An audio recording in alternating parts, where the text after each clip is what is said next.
यार मेरे को गाइस एक बात बताओ, ये Saturday night main event premium live event मतलब खत्म तो हो चुका है, पर ऐसे प्रीमियम लाइव इवेंट की जरूरत होती है ऑडियंस को? मतलब ठीक है, बिजनेस पॉइंट ऑफ व्यू से कंपनी सोच सकती है ऐसे प्रीमियम लाइव कराने के बारे में, बट ऑडियंस के प्रोस्पेक्टिव से सोचो तो क्या मतलब जरूरत थी हम लोगों को इस इवेंट की देखने की? मतलब इतना वाहियात शो। एक तो आपने सबसे पहली बात तो रॉयल रंबल से एक हफ्ते पहले आप एक ऐसा इवेंट होस्ट कर रहे हो यू नो, जिसमें आपने सेकेंडली मैचेस ऐसे बुक कर दिए जो कि इतने प्रिडिक्टेबल है कि बच्चा बता सकता है कि इस मैच का रिजल्ट क्या होने वाला है, कौन जीतेगा, कैसे मैच एंड होगा। और तीसरी चीज की जो एक आखिरी उम्मीद रहती है कि चलो यार एक सरप्राइज देखने को मिल जाएगा, कोई शॉक देखने को मिल जाएगा, तो वो भी आप नहीं करते हो यू नो। तो इतना वाहियात इवेंट याद नहीं आ रहा है मैंने लास्ट टाइम कब देखा था, जिसको ना देखने से पहले एक्साइटमेंट थी, ना देखते वक्त कोई एक्साइटमेंट आई, ना देखने के बाद ऐसा लगा हो कि यार कुछ अच्छा देख लिया यू नो। इससे बेटर इवन मैं बोलूंगा कि वीकली जो शोज आते हैं रॉ स्मैकडाउन वो इससे बेटर है। यार छोड़ो यार, एनएक्सटी के शोज इससे बेटर होते होंगे। खैर एनीवे, शो पे रिव्यू हम लास्ट में करेंगे, वहां पर डिस्कस करेंगे, बट पहले मैचेस के बारे में बात कर लेते हैं। तो सबसे पहला मैच था रिया रिप्ली नाया जैक का। पता था रिया रिप्ली इस मैच को जीतेगी, डोमिनेट करेगी रिया रिप्ली इस मैच में, क्योंकि 10 महीने का टाइम आने वाला है तो रिया रिप्ली वहां पर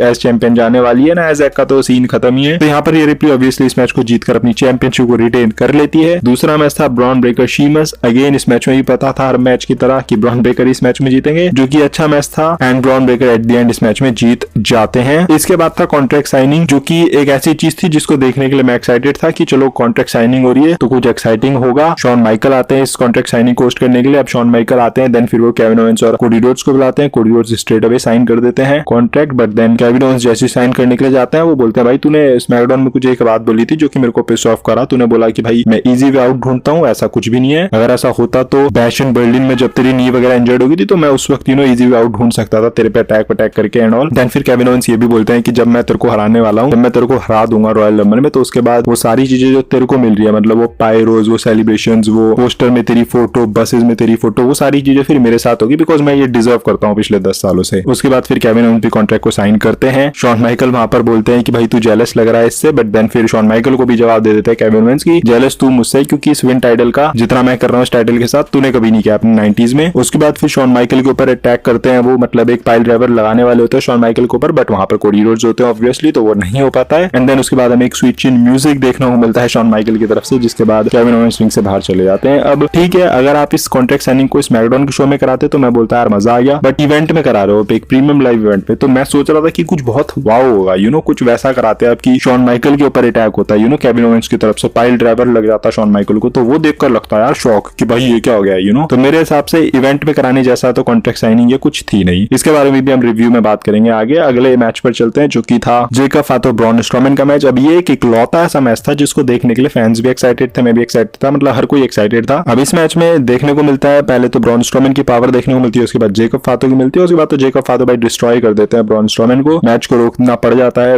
रेफरी जो है बेल बचा के इस मैच को वहां पर नो कॉन्टेस्ट पे एंड कर देता है। एंड उसके बाद फिर जेकब फातो भाई मूव पे मूव परफॉर्म कर रहे हैं, ऑडियंस भी बोल रही है भाई once more, then audience last में फातू के चैंट्स भी करते हैं। तो फातू को ओवर करने के लिए बहुत अच्छा मोमेंट था, आप कह सकते हो फातू के लिए अच्छा हो गया ये, पर आई नो कि काफी लोगों को ये रिजल्ट पसंद नहीं आएगा, बिकॉज लोगों को मजा नहीं आता है जब इस तरीके का मैच एंड होता है। बट मैं बोलूंगा कि चलो ये फिर भी ठीक था, बिकॉज जेकब फातो को आप you know next big thing देख रहे हो या फिर उसको एक बड़ा सुपरस्टार देख रहे हो आगे चलकर, उसमें इन्वेस्ट कर रहे हो, तो उसके लिए ये सही मोमेंट था। पर ब्रॉन स्ट्रोमैन के लिए तो मतलब यू नो वो मैं बोल ही चुका हूँ काफी बार कि भाई इसके साथ तो आपने खराबी करा है, हर बार जब भी आप लाते हो इतना खराब एक तो कैरेक्टर दे देते हो, उसके बाद बुकिंग ऐसी हो जाती है। तो वो बेचारा इस बार भी आया है इस रिटर्न करके कि कुछ अच्छा करेगा, बट देन मुझे पता है एट द एंड उसके साथ फिर वही होने वाला है जो इतनी बार उसकी रिटर्न में हुआ है। एंड लास्ट में फिर ब्रॉन स्ट्रोमैन मतलब ब्लीड वगैरह भी कर रहे थे और जेकब फातो वहां पर स्टैंड टॉल करते हैं, क्राउड उनको चैंट करता है, जो कि मेरे हिसाब से पूरे शो की हाईलाइट थी। मतलब एक जो चीज थी जो कि मुझे शो में एक लगी कि यू नो कुछ अच्छी, वो थी जेकब फातो के लिए जब चैंट्स हमें देखने को मिलते हैं क्राउड की तरफ से। ऑफ कोर्स पता है कि वो हील है तो उसको चैंट्स मिल रहे हैं ब्रॉन स्ट्रोमैन के ओवर, तो वो एक अच्छी चीज थी। बाकी मेन इवेंट में गुंथर और जेउसो का मैच था। अब ये मैच भी पता था गुंथर ही जीतने वाला है, जेउसो का कोई चांस नहीं है, तो गुंथर इस मैच को इजीली जीत जाते हैं। एंड इस तरीके से ये मैच भी खत्म हो जाता है और ये प्रीमियम लाइव इवेंट भी खत्म हो जाता है। मैं एक्सपेक्ट कर रहा था लास्ट में भी क्यों ना कि गोल्डबर्ग की रिटर्न हो जाएगी, गोल्डबर्ग आके एक फेस ऑफ दे देगा ताकि रॉयल रंबल में ये मैच करा सके गोल्डबर्ग और गुंथर का, बट वैसा भी कुछ नहीं और शो जो है वो वहीं पर खत्म हो जाता है ना। अगर शो को ओवरऑल रिव्यू करें तो भाई देखो बेकार शो, वाहियात शो, जरूरत नहीं थी ऐसे शोज की कराने की आपको। सबसे पहले तो रॉयल रंबल जैसे प्रीमियम लाइव इवेंट से पहले आप ऐसा कोई पेपर व्यू रख रहे हो तो सबसे बड़ी गलती आपकी। दूसरा फिर मैचेस भी आप ऐसे बुक कर रहे हो जो कि इतने प्रिडिक्टेबल। तीसरा फिर मैचेस जब आप करा रहे हो तो उसमें कोई शौक नहीं दे रहे हो। चौथा कोई रिटर्न नहीं हो रही है। तो मतलब था क्या इसमें प्रीमियम लाइव इवेंट में जो आपको देखने लायक था? कॉन्ट्रैक्ट साइनिंग जो सोचे रहे हैं लोग। मैं इनफैक्ट सोच रहा था कि भाई जब कॉन्ट्रैक्ट साइनिंग WWE एक प्रीमियम लाइव इवेंट में करा रही है तो कुछ बहुत हटके यहाँ पर होने वाला है, बट वैसा कुछ हटके नहीं हुआ। मतलब एक स्विच इन म्यूजिक, ठीक है यार, स्विच इन म्यूजिक ठीक है, शॉन माइकल की तरफ से हमने देख ली, बट शॉन माइकल का पता है यार वो मतलब बंदा ठीक है लगा दी उसने स्विच इन म्यूजिक, बट अब वो पहले वाला सीन नहीं रहा है ना। जब वो अंडरटेकर के लगाई थी उसने स्विच इन म्यूजिक, जब वो ट्रिपल एच और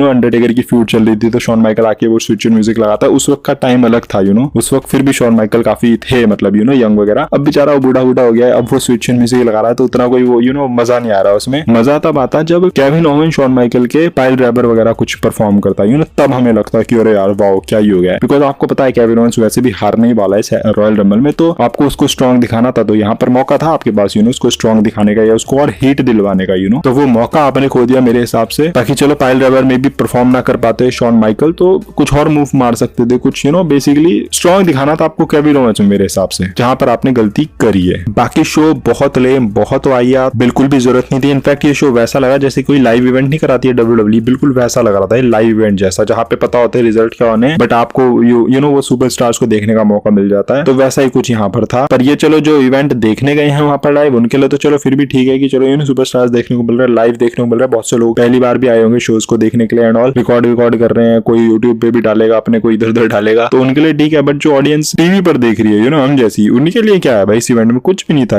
अगर आपने ये मिस भी कर दिया होगा ना ये इवेंट, तो ये ऐसा इवेंट है आपको कुछ पता भी नहीं चलेगा कि कुछ आपने मिस भी कराई सो ओवरऑल डिसअपॉइंटिंग शो। बाकी आप अपने कमेंट सेक्शन में बताओ कि आपको क्या लग रहा है, थॉट्स वगैरह बताओ अपने, क्योंकि मुझे पता है आपको भी मजा तो नहीं आया होगा ये शो देखकर और आपके भी कुछ ऐसे ही थॉट्स होंगे मेरे जैसे, तो बताओ कमेंट सेक्शन में आपके थॉट्स। बाकी वीडियो अगर आपको थोड़ी पसंद आएगी, शो तो नहीं अच्छा लगा होगा बट वीडियो अगर अच्छी लगेगी तो do not forget to like comment and smash subscribe button. मिलता है अगली वीडियो के अंदर, till then love you all and do not give up, just keep fighting.